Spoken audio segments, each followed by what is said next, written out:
Chap recording by Leanne Howlett. A Race for Life. When she got to the field, she looked over the wall searchingly.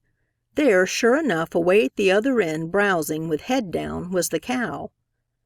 Now, thought Peggy in disgust, it will take twice as long to keep on this side of the wall.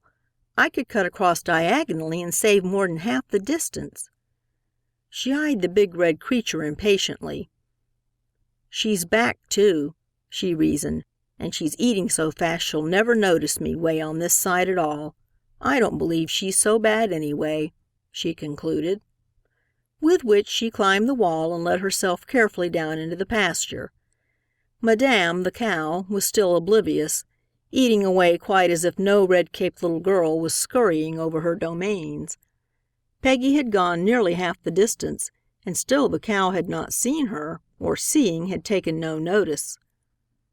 "I don't believe she's bad at all," murmured Peggy with conviction. Most likely the reason she tossed Johnny Ryan over her head was because he threw stones at her.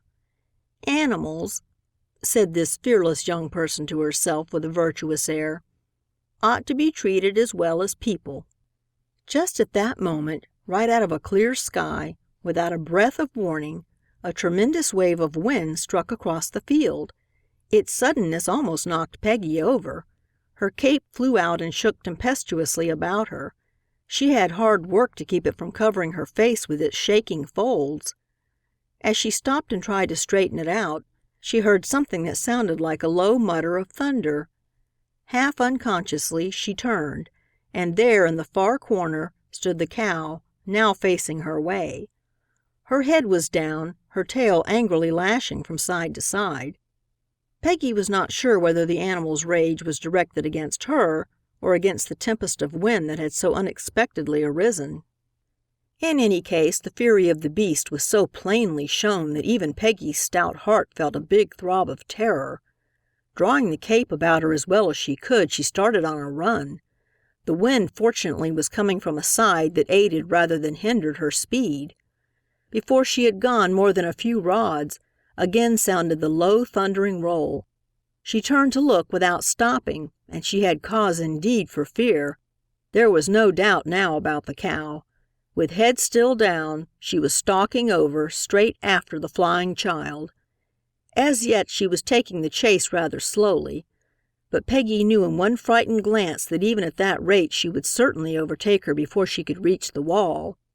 Straining every muscle, the child leaped ahead, running as swift and sure as all her tomboy training had taught her. Once more a hasty look back. Horror upon horrors! The big beast was no longer lounging over the field. Tail straight out behind, she was pitching along at what seemed a steam train rate of speed. Already, Peggy thought, she could see two blood-red eyes shining from the lowered head. "Father! Father!" she screamed at the top of her frightened voice, but still keeping enough sense never to stop her pace. Even as she ran and shouted, she knew that there was no chance for her father or anyone else to hear her. The pasture was too far from any house, and the road only struck it at one corner, the corner she was making such desperate attempts to reach.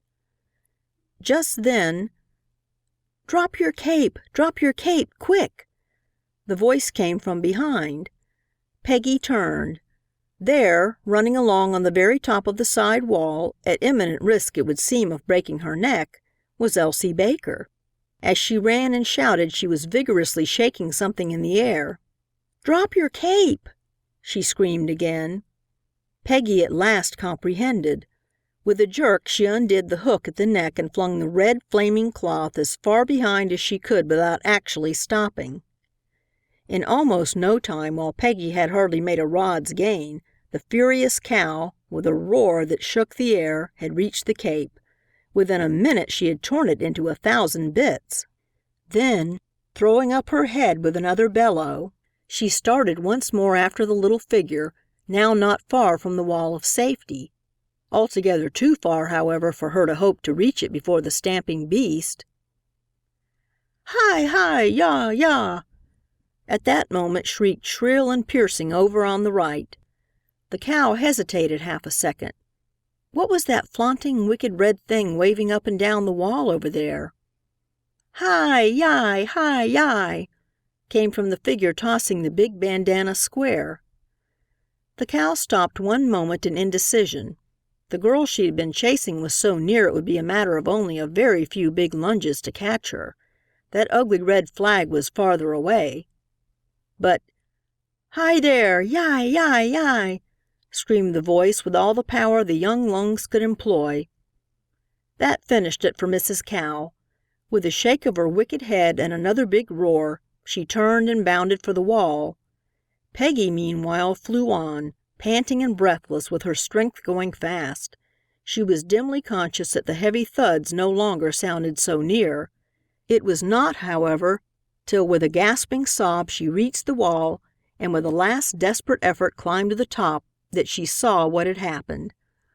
Over on the side wall Elsie Baker was standing, waving the red bandana kerchief and shouting wildly. As Peggy looked, her blood almost congealed with terror. For there, not 10 feet away, was the maddened cow. To Peggy's eyes it looked as if she would at the instant leap to the very top of the wall. Not one word could she make her parched, strained lips utter. In a very agony of terror she watched, her hands clasped, her eyes bulging. And then, just as the animal seemed really about to make a huge vault for the red rag, Elsie, with one twist, sent it straight into the burning, furious eyes. Before the beast had shaken it off in a transport of rage and stamped it beneath her feet, the little black-robed figure had slipped down to the other side. When the cow raised her head, there was nothing left for her to wreak her wrath upon except some flying bits of bright red rags. End of Chapter 5. Chapter 6 of Peggy's Trial by Mary Knight Potter. Recording by Leanne Howlett. Friends forever. Elsie came around the corner of the wall, and there she found Peggy lying on the grass, sobbing as if her heart would break. For a minute Elsie stood by bashfully. You aren't hurt, are you?" she finally asked timidly. Peggy jumped to her feet, wiping her eyes on her sleeve. "Yes, I am," she jerked out between sobs. "I'm hurt all inside." "Oh, dear," said Elsie anxiously. "I didn't see you tumble." "Neither I did." Peggy pulled out a very soiled handkerchief and mopped up her face. "I'm hurt inside because you saved my life, I guess." Elsie opened her eyes and stared, not understanding. Peggy marched up to her bravely. "Would you mind shaking hands with me?" Elsie flushed a little and shook the grimy fist softly. "I treated you mighty mean," said Peggy humbly, "and you've had a horrid time at school, and I was just as bad or worse than anybody, and yet you saved my life." Elsie looked decidedly uncomfortable. "Oh, I don't believe she'd have killed you." "If she hadn't," said Peggy with decision, "she'd have mangled me so I'd have had to have false arms and glass eyes and a wheelchair. And," she added with a gulp, "I guess when my father knows what you've done, well, I don't know what he'll do, but he'll surely give you the biggest kiss you ever got." Elsie flushed again and said something about she'd have to go now. Peggy went up to her and put her arm around her waist. "May I?" she asked rather shamefacedly. "May I go home with you?" Elsie looked much astonished, but nodded silently, and the two started off, at first without a word. Peggy, however, was quite unused to keeping her tongue still for any length of time. "How'd you know what to do with that cow?" she began. "Why, I've always heard red makes bulls mad," explained Elsie, "and when I saw the way your cape was flying, I was sure that was what made her so crazy." "How did you happen to be there, though?" questioned Peggy curiously. "And how did you happen to have that red handkerchief?" Elsie flushed again. I heard you say you were going for chestnuts, and I thought I'd see where you went so I could get some for Mother after you'd gone, and I couldn't find a basket, so I took the bandana to put 'em in." Peggy's face turned redder still, and then suddenly she looked down. "Did you ever!" she exclaimed. "If I haven't got my basket of chestnuts yet, and it's most full. To think," she fairly doubled up with laughter, "to think I held on to that old thing all the time I was running away and didn't even drop it when I climbed the wall. Did you ever see anything so funny?" The two laughed and laughed till all their mutual shyness was worn off, and they trotted the rest of the way home, talking like old friends. By the time they reached the little cottage which Brownie called a hovel, Peggy had learned that Elsie's father had died only a few months ago, and that she and her mother had moved to Perrytown from New York City. "And I guess," said Elsie mournfully, "that we are awfully poor, for before we left New York, somebody came and took all Mama's lovely clothes and all my nice dresses. I asked her why they did, and she said we shouldn't want such things in a little country town and that we needed the money. And since we've been here we haven't had any servants. Mama," she choked a little as she said this, "Mama has even done her own washing." Peggy thought of Mrs. Chisholm's call on Mrs. Baker, and she felt as if she would like to give that lady a shaking. She felt so still more after she had seen Mrs. Baker. For 10-year-old Peggy would as soon have thought of asking a queen with a diamond crown to turn into a scrub woman as to ask it of this lovely dark-eyed lady. When Peggy told her what had happened, Mrs. Baker's eyes grew big with fright, and she drew Elsie to her with a shudder. "Oh, my dearie," she said, "supposing you had fallen off the wall into the pasture with the cow." "Pooh!" Elsie waved away any such idea with scorn. "Guess all my gymnasium practice wasn't going back on me that way." That night Peggy told her father the whole story. She never forgot his face or his tones when he heard how the girls had treated Elsie just because she was poor. "My daughter a snob, too," was all Dr. Clayton said, but Peggy felt that any punishment would have been easier to bear. Then when she went on and told him of her mad race across the pasture, the color all went out of his face, and he picked her up in his arms and held her close without saying a word. "Did you ever know such a brave girl as Elsie?" finished Peggy in triumph. "And what can we do to pay her?" "She's not only brave," said Dr. Clayton somewhat huskily, "but she has the steadiest and quickest of brains. She ought to make a wonderful woman, Peggy, and it is our place to give her the chance to do her best. And no matter what we do, we shall always owe her more than we can ever pay." At school the next day, Peggy took her class into an empty room and told them of yesterday's happening. "Now," she wound up excitedly, "I don't know what you're going to do, but I tell you this, Elsie Baker is my friend forever if she'll have me. And any girl that treats her mean needn't be nice to me. Mrs. Baker, too, is the sweetest lady you ever saw, and I don't think much of anybody who'd go there and ask her to take in washing. So now." Luckily, the Mrs. Chisholm who had done this deed had no children. Consequently, Peggy's sweeping remarks did not create the rumpus they otherwise might have done. Instead, the girls looked at each other a little sheepishly, till suddenly Lena Brooks rose to the occasion with much good sense.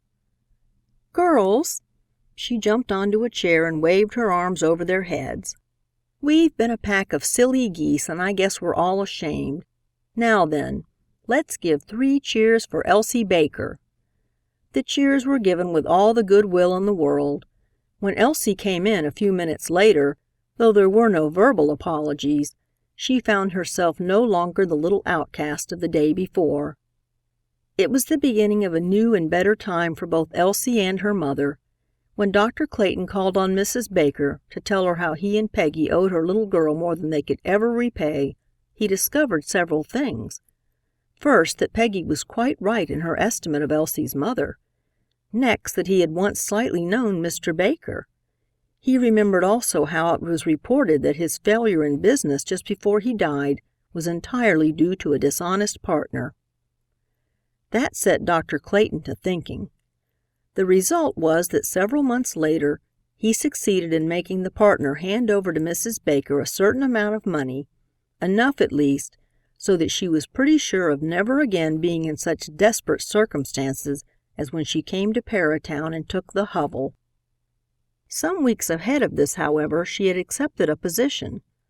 Through the doctor's efforts, she was to be French and German teacher in a noted school in Scranton. She was not now, of course, absolutely obliged to do this work. The regular occupation, however, was the best panacea she could find for her loneliness, so she decided to keep the place for at least a year. Thus she and Elsie left Parrytown before Christmas. The two children had grown to be such friends that Peggy felt as if she were losing a dear sister. But Mrs. Baker's last words comforted her a little. "You know, my dear," she said, "that now there is always another home for you in Scranton. Whenever your father can spare you, you must come to us." End of chapter 6.